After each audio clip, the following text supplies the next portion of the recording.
Assalamualaikum, selamat pagi anak-anak. Gimana kabarnya pagi hari ini? Semoga kita semua selalu dalam keadaan sehat walafiat. Amin, amin ya robbal alamin.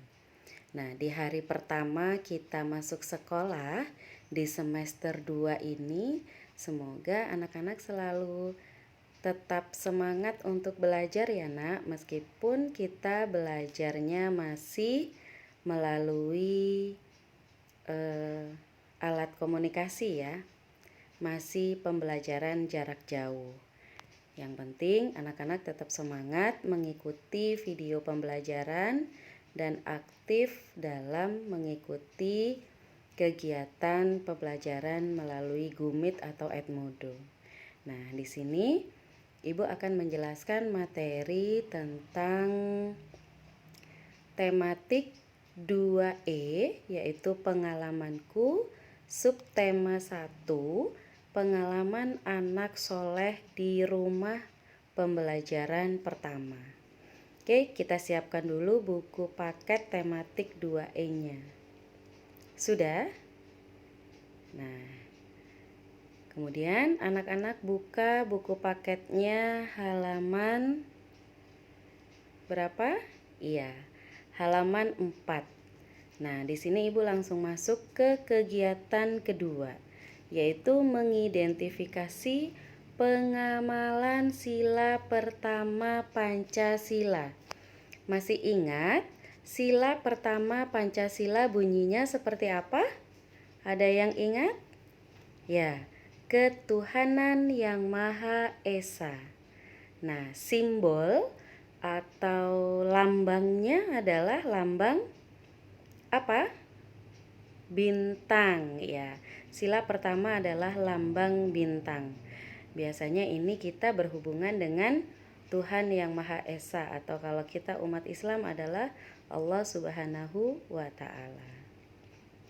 Nah, di sini kita baca bersama-sama teks tentang sila pertama Pancasila. Oke, boleh diikuti Ibu ya sambil kita baca bersama-sama. Kegiatan peringatan Hari Besar Islam adalah salah satu cara mengingat peristiwa-peristiwa penting yang ada dalam kalender Hijriah. Nah, kalender Hijriah ini adalah kalender Islam, ya nak ya. Nah, bulan Muharram adalah bulan pertama dalam kalender Hijriah.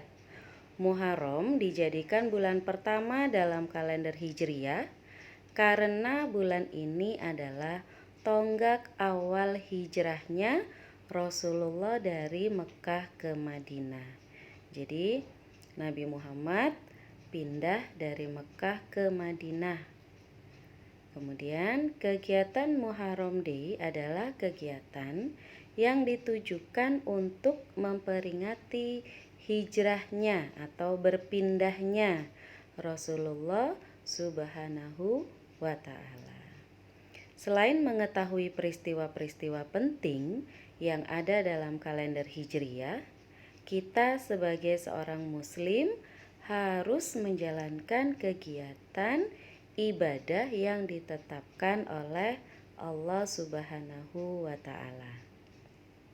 Menjalankan sholat adalah salah satu bentuk pengamalan dari sila pertama Pancasila. Nah, kemudian kita lihat halaman berikutnya, yaitu halaman 5. Di sini ada 4 gambar. Nah, berilah tanda centang untuk gambar yang mencerminkan pengamalan sila pertama Pancasila. Nah, yang pertama adalah sholat berjamaah, termasuk mencerminkan sila pertama. Ya. Kemudian yang kedua, panitia. Biasanya kalau kita bulan puasa, kita melaksanakan zakat fitrah. Ya. Ini juga termasuk mencerminkan pengamalan sila pertama. Kemudian sampingnya yang bagian atas ada gambar lagi bapak-bapak lagi sholat, lagi berdoa, kemudian di sebelahnya ada anak laki-laki memegang radio sedang mendengarkan musik. Ini termasuk mencerminkan contoh pengamalan sila pertama tidak? Ya, tidak ya, karena tidak menghormati. Berarti tidak diberi tanda silang. Nah, kemudian berikutnya, nah di sini adalah poster. Poster adalah karya seni berisi gambar dan kalimat ajakan di atas kertas yang berukuran besar yang digantung atau ditempel. Nah, ini adalah untuk memberikan informasi kepada kita ya. Nah, tujuan membuat poster atau tujuan dibuatnya poster itu untuk apa? Yang pertama, memberikan informasi kepada pembaca. Yang kedua, mempengaruhi atau mengajak pembaca dalam hal kebaikan. Nah, di sini Ibu buatkan beberapa contoh poster. Nah, di sini ada gambar, ada tulisan atau ada kalimat ajakan. Ya, nah nanti poster ini bisa di print atau ditempel atau digantung untuk informasi kepada orang lain. Ya, ini beberapa contoh saja. Masih banyak contoh yang lainnya. Contoh di sini adalah raihlah masa depan gemilang melalui pendidikan. Kemudian yang kedua, raihlah cita-citamu setinggi langit. Yang ketiga, sekolah adalah rumah kedua kita. Contoh poster terakhir adalah tidak ada mimpi yang tak bisa digapai dengan belajar. Nah, karena kita seorang pelajar, jadi tugas kita adalah belajar. Nah, gitu ya nak ya. Kemudian kita lanjut ke materi berikutnya, halaman 5. Nah, kembali lagi ke halaman 5. Di bawah gambar-gambar tadi, ini ada kegiatan 3. Bernyanyi lagu berbirama 3. Nah, tadi selesai membuat poster ajakan, Salman, Sofia, dan Said membuat topi untuk aksesoris pawai. Pawai ini adalah seperti karnaval ya nak ya. Membuat topi bersama adalah salah satu pengalaman yang disukai oleh mereka. Mereka membuat topi sambil bernyanyi riang. Kamu tentu masih ingat kan apa bernyanyi itu?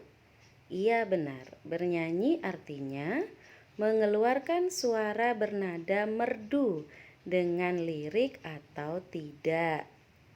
Nah, birama adalah suatu tanda untuk menunjukkan jumlah ketukan dalam satu ruas birama.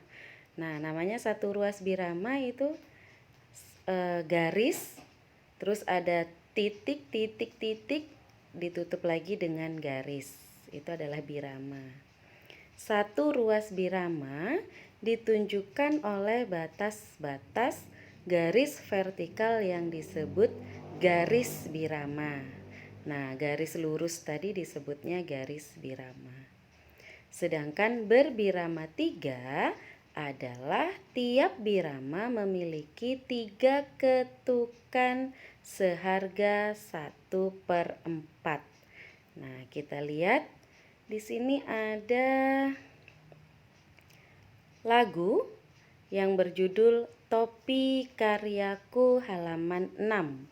Siapa penciptanya? Ya, Fenty Lely N. Nah, di sini biramanya adalah 3/4 dengan tempo perlahan-lahan. Nah, anak-anak bisa mendengarkan terlebih dahulu. Nanti akan Ibu putarkan musik dan liriknya. Pertama anak-anak dengarkan dulu, nanti bisa diulang-ulang kembali ya nak ya. Mudah, temponya perlahan-lahan. Sudah siap untuk mendengarkan? Sambil dilihat liriknya, diikuti juga ya nak ya. Oke, 1, 2, 3. Di suatu sore hari ku buat sebuah topi,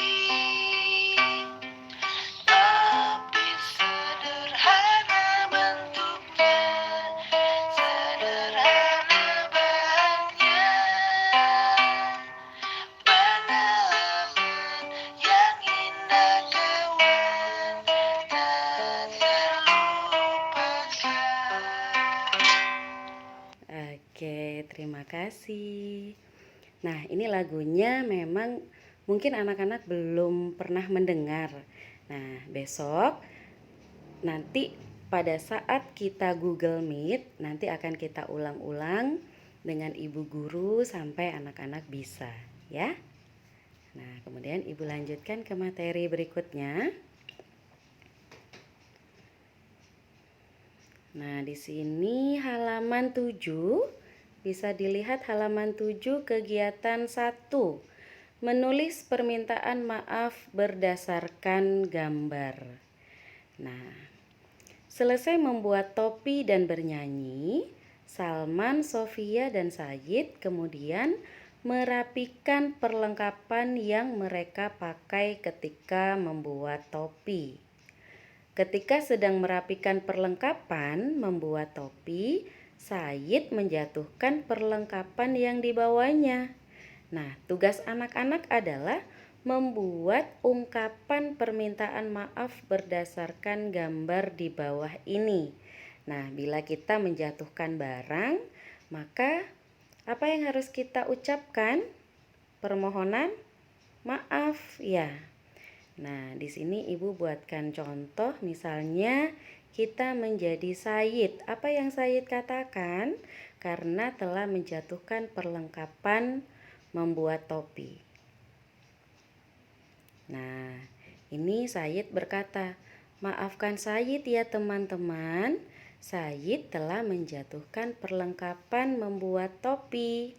Nah, kemudian temannya menjawab, Salman menjawab, tidak apa-apa, lain kali hati-hati ya. Nah, jadi ini adalah percakapan permintaan maaf ya, karena telah melakukan sebuah kesalahan atau keteledoran. Nah, mungkin materinya sampai di sini saja. Nanti kita ulang kembali nyanyinya tentang topi ya pada saat Google Meet di kelas. Ibu ucapkan terima kasih. Wassalamualaikum warahmatullahi wabarakatuh.